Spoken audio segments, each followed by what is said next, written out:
Next ఏం చేసి చూపించబోతున్నారు? అరటికాయ మామిడికాయ ఎగురు.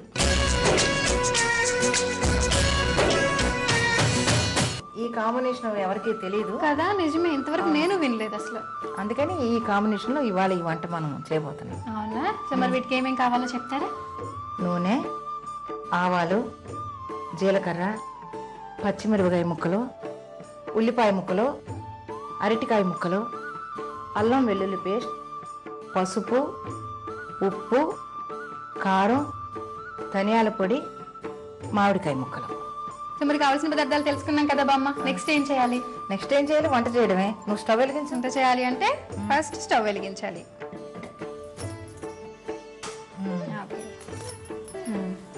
కడాయి పెట్టేశాను. కొంచెం నూనె. నూనె వేడెక్కిన తర్వాత ఇప్పుడు ముందు ఇదిగో కొంచెం ఆవాలు, తర్వాత జీలకర్ర వేసామా? ఆ గరిటెలా తీసుకో.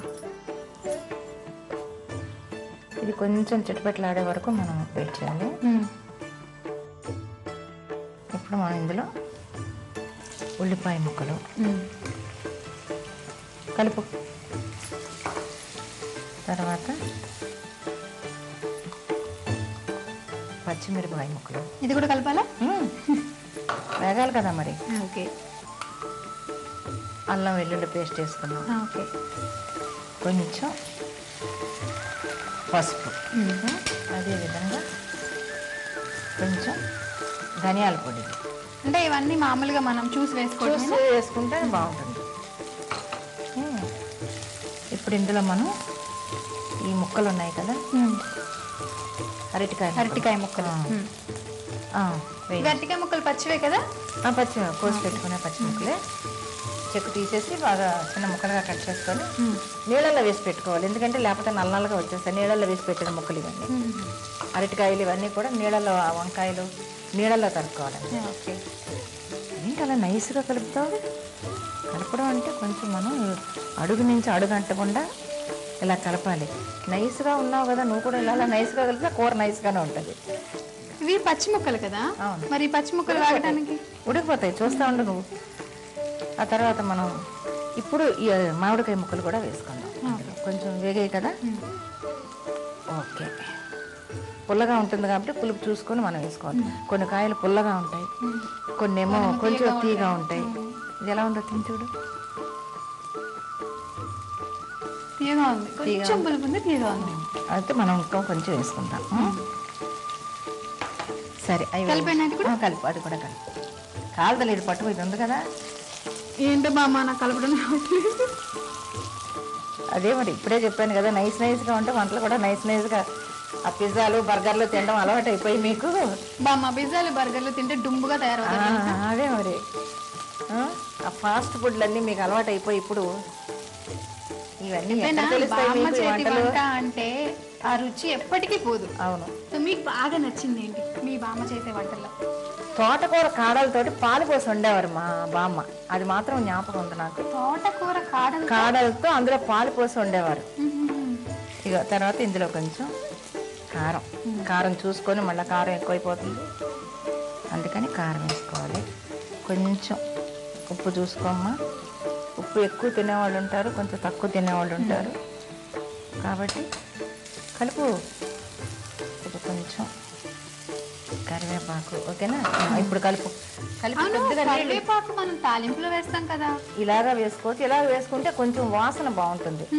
కరివేపాకు ముందు వేసేవాళ్ళు ఉన్నారు, ఆఖరణ వేసేవాళ్ళు ఉన్నారు. ఆఖరణ వేస్తే ఏముందంటే కొంచెం స్మెల్, మనకి వాసన, కరివేపాకు వాసన వస్తూ ఉంటుంది అన్నమాట. ఇప్పుడు కొంచెం నీళ్ళు పోసి కాసేపు మనం మగ్గనిస్తే కూర మనకి ఎగురు రెడీ అయిపోతుంది. కొంచెం పొయ్యి భయపడి ఉడకాలి కదా మనకి. ఇది ఉడికి దగ్గరకు అయ్యే వరకు మనం మామిడికాయ ముక్కలు ఉడకాలి. చాలు. అయితే ఇప్పుడు ఇది మొత్తం వాటర్లో ఉడకాలి. అవును, ఉడకాలి. ఇప్పుడు మూత పెట్టేసి. ఓకే, మూత పెట్టేస్తే బామ్మ మరి మంచి స్మెల్ వస్తుంది, ఉడికిపోయి ఉంటుందేమో కదా. చూద్దామా? చూడు. మూత గుమ్మగుమ్మలాడుతోంది. ఉడికిపోయిందమ్మా, అయిపోయింది కూర. ఓకే, బాగా దగ్గర పడిపోయింది. ఓకే, ఇంక మనం దించేసే ముందు ఆ కొత్తిమీర ఈ కొత్తిమీర కొంచెం అలా వేసుకోవాలి. తర్వాత ఇదిగో గరం మసాలా, ఈ గరం మసాలా కొంచెం వేసుకుంటే మనకు ఆ మసాలా వాసన వస్తుంది. సింపుల్ గా ఉంది బామ్మ. నిజంగా ఫస్ట్ విన్నప్పుడు అనుకున్నాను కొంచెం కష్టంగా ఉంటుందేమో, అసలు అర్థమవుదేమో నాకు అనుకున్నాను, కానీ చాలా సింపుల్ గా ఉంది. చాలా సింపుల్ ఐటమ్ ఇది. ఓకే ఓకే, మరి స్టవ్ ఆపే. పెద్దమ్మా స్టవ్ ఆపేసి అందులో గిన్నెలో మీరు పెడతారా? ఇది ఎలా ఉందో చూసి. స్మెల్, మంచి స్మెల్ వస్తుంది. గుమ్మగుమ్మ. రుచి కూడా బాగానే ఉంటుంది. బామ్మ చేతి వంట కదా. అదే మరి. ఓకే, పైన కొంచెం కొత్తిమీర వేసుకున్నా కూడా మనకి బాగుంటుంది. ఓకే,